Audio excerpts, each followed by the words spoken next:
A big win for Donald J. Trump and a major distortion for the Western culture. Welcome, Swagatham, Jai Hind.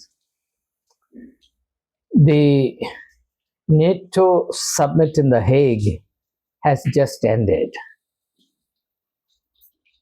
It has ended, according to Donald Trump, the American president, on a very triumphant note. And that triumphant note pertains to the decision to increase military spending by the member nations of the NATO alliance to the extent of 5% by 2030. 3.5% on military expenses and 1.5% on related expenses. So in all, 5% of the GDP. Now, according to Trump, this is a great win for the Western civilization. Now, we are not clear as to what Trump means by civilization.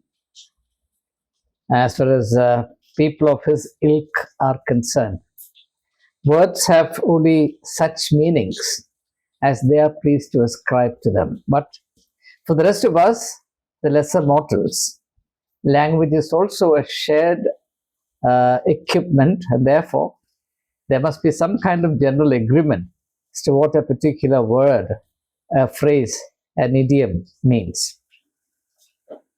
And therefore, I thought it was worth our while to look at what Trump has said and its implications. It's very clear that Trump wants to take the whole of Europe and North America, if possible the rest of the world, into a militaristic distortion of culture. Militarism is a very attractive proposition for those who believe in the efficacy of violence, and especially to those who repose their entire faith in violence. If you believe that the problems of the world can be solved, and more particularly if you believe that peace in the world can be safeguarded only with the exercise of unthinkable extent of violence, then militarism is the only option. But the question remains whether this faith in violence is in itself a problem or not. Is this a solution to a problem, or is it the problem itself? That's where we need clarity. What history has taught us so far, and there is no exception to this rule, is that whenever and wherever excessive faith or any faith has been reposed in the efficacy of violence as a problem-solving method, it has only resulted in the perpetuation of bloodshed, war, death, and destruction. Let me just refer to one aspect of literature. There is something called the revenge tragedies. A person is killed, then his near relative or his successor deems or thinks that he or she has a duty to avenge the death of the dear one. So he goes and kills the murderer.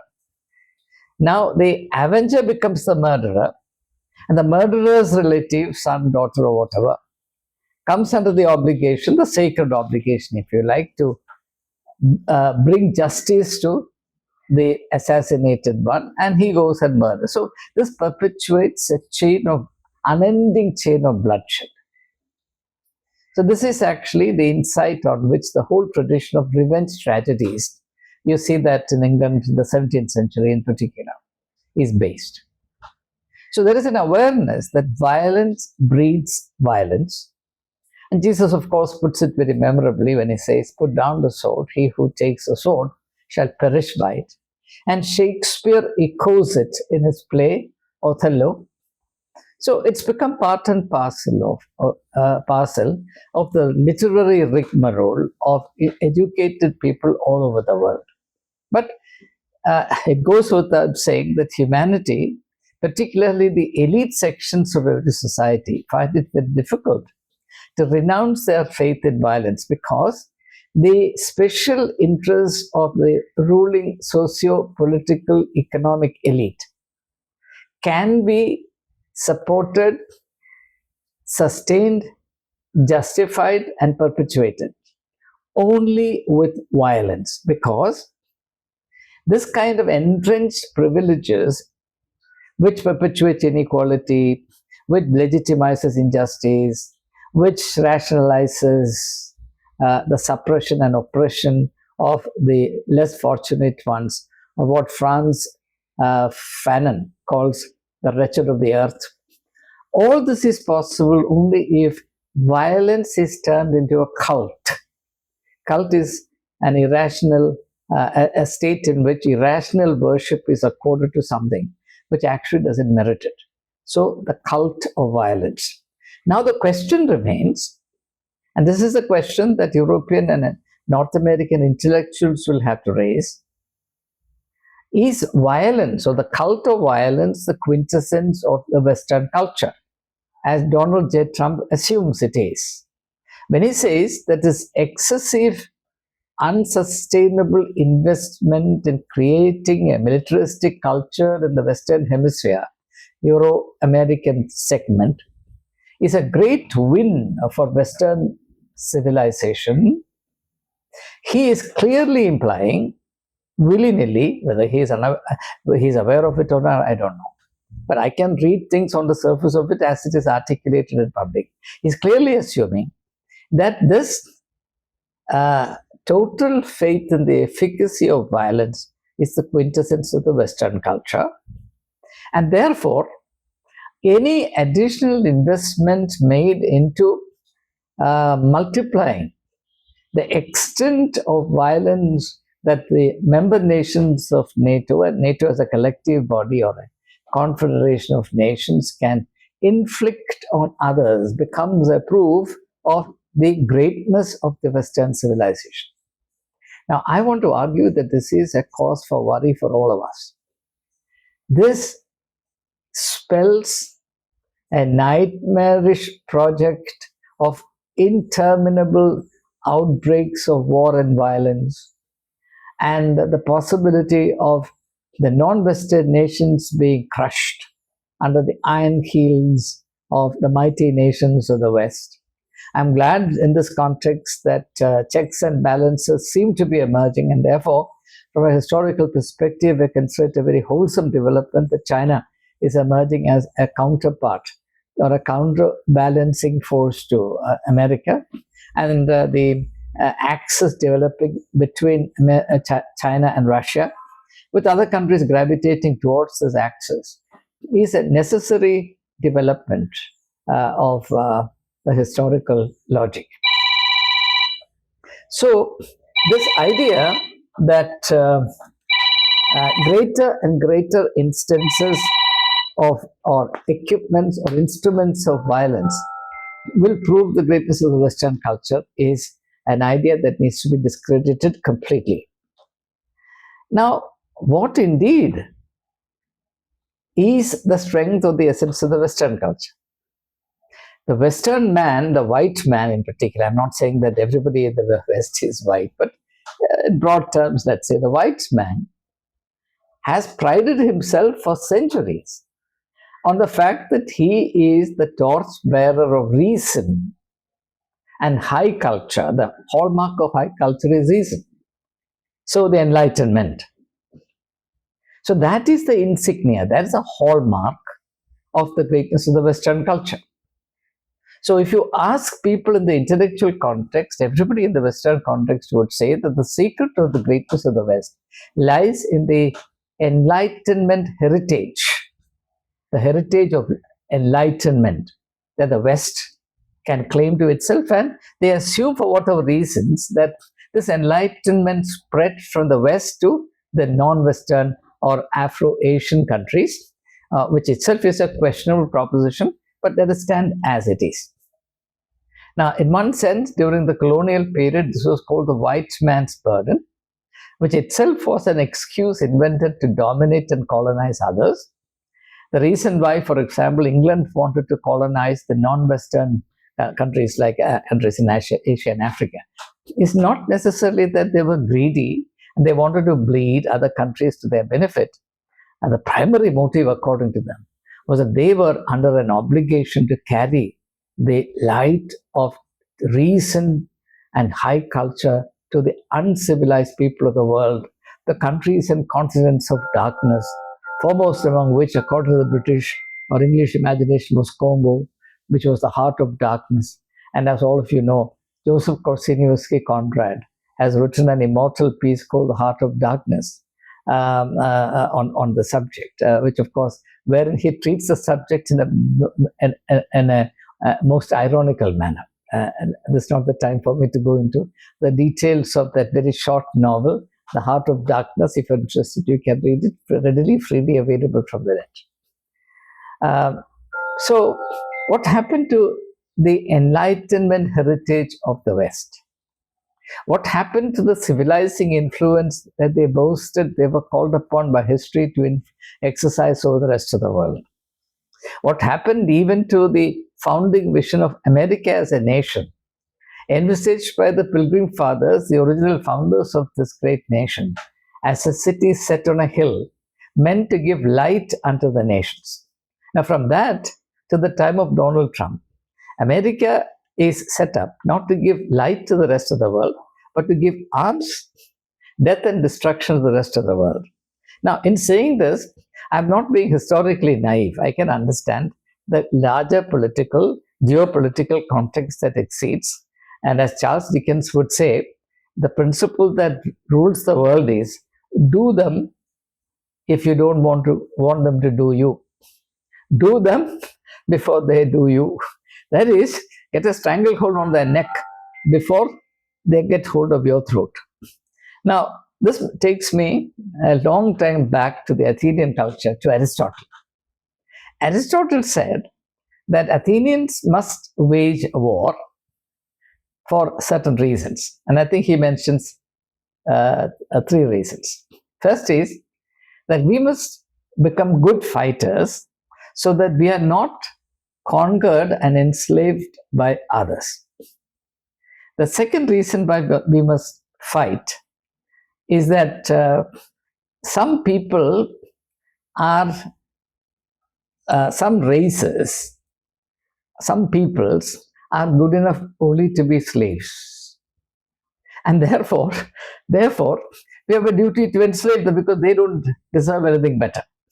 The third reason, which of course sounds very much like this, is that we must fight so that we don't become slaves.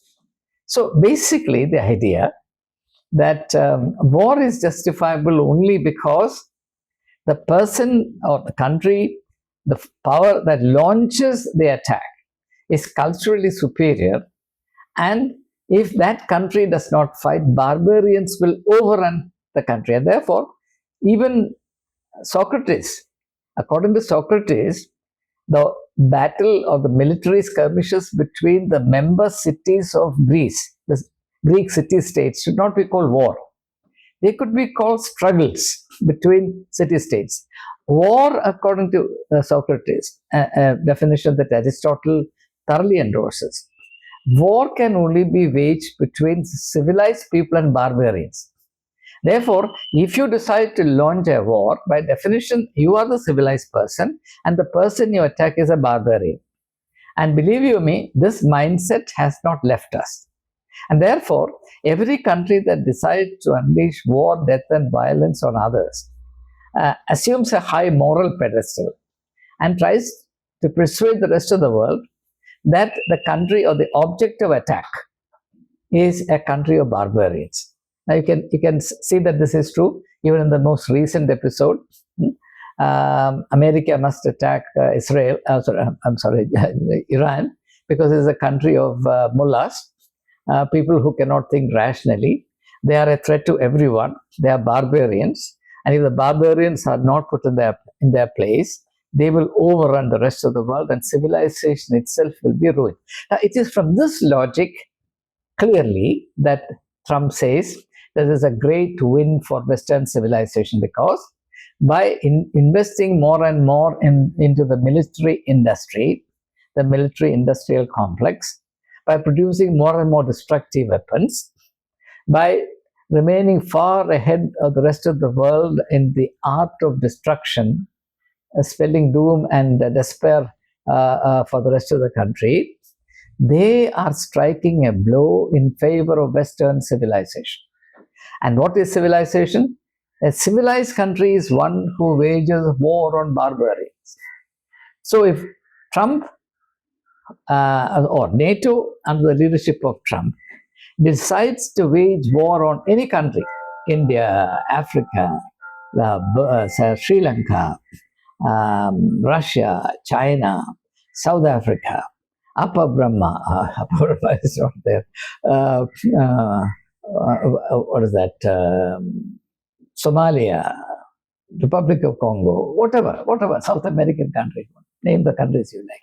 193 countries members of the UN. Then all the countries that Donald Trump is pleased to attack are barbarians. That's how the logic works. That's on this logic that Trump predicates his pronouncement that this astronomically increased investment in producing weapons of destruction is a great win for Western civilization. Now, it's a pity that it is widely acclaimed. In fact, I was offended. I felt actually deeply depressed yesterday when I saw the slavish sort of attitude that the member nations of the NATO, their foremost leaders, the heads of states, are showing towards Trump. So it means that in international relations, as of now, only one thing counts: how much destructive power you command. Now, this very dogma is bound to drag the whole of humanity into a bottomless abyss. Now, before I conclude, let me also say this, that this distorted idea of greatness, national greatness, or the greatness of alliances, namely that the greatness of a nation, the greatness of an alliance, depends entirely and exclusively on the scale of destruction it can heap on others, is a myth invented by the economic, political elite of various nations, particularly the leading nations. And that economic elite in this context can be reduced to those who make massive fortunes via their arms industry. So the thinking of the American president is driven almost entirely by his total subservience to the interests of the military industrial complex of America.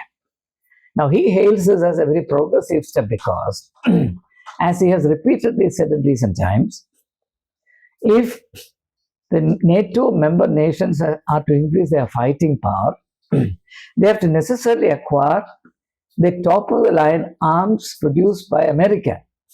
None of the member nations can match America in the kind of weapons of destruction that they produce. And in fact, the recent attack on the Iranian nuclear centers, particularly the 3 centers, and in particular the Fordow, where the sort of magical, mind-boggling capacity for destruction using this mop or bunker-bursting bombs, each weighing 30,000 pounds, was showcased to convince everybody in the world that no country in the world can match America in its capacity for destruction. And if you count the number of times President Donald J. Trump said this, the number of times, you would be astonished. Every time he opened his mouth, he said that no country in the world could have done this. No country in the world can match our capacity for destruction. America produces the best weapons in the world. And why was that said? I am today convinced that his entire anti-Iranian operation was an advertisement, and end of the day, an advertisement for the American military industrial complex. Now, in saying so, I am not justifying the Iranian position, and I have said that very clearly in a previous video, that I am absolutely no doubt at all that the excessive importance that the religiously fundamentalist leadership, the Ayatollah regime in Iran, ascribed to the production of a nuclear weapon, even though on paper, prima facie, the Ayatollah takes the stand that Islam does not allow the production of the atom bomb. That why Pakistan as an Islamic republic has an atom bomb is a question that is not answered by Ayatollah Khomeini.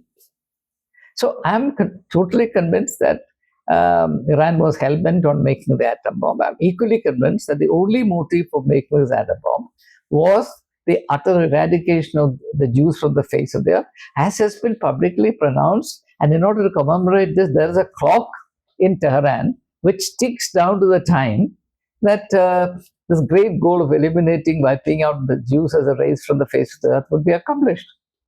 All that is in the public domain. And then this hypocrisy that we are not interested in producing an atom bomb, we are certainly not interested in eliminating the Jews, etc.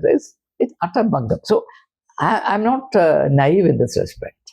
But I'm also equally convinced that the decision on the part of the American president, angering his own electoral base in America, the MAGA base, several of them being very upset with him in this country, they didn't understand what Trump was doing. He envisaged his entire operation as a global blitz of an advertisement for the American military-industrial complex, and combined that with his statement at The Hague that this tremendously, astronomically increased investment in defense of some 29 countries is a great boon or a great win for the Western civilization. Then you get the full picture. It is nothing but an attempt to fatten the pocket of the American arms dealers, arms producers, arms dealers, which according to him will also boost the American economy and win for him a great place in the history of America. But I say one thing to you very clearly today. All this mighty project will end in utter confusion. This will boomerang if it doesn't. Whatever I have learned from history till date is wrong. If Donald Trump's doctrine, his philosophy, his political philosophy, that by increasing the military might of the Western nations, the greatness of the Western civilization can be safeguarded, increased, etc., etc., is true. That all that I have learned from European history, from world history, from the experience of various peoples of the world is wrong, utterly wrong. And I'll have to offer profuse apologies to all my viewers. Anyway, we have to wait and see.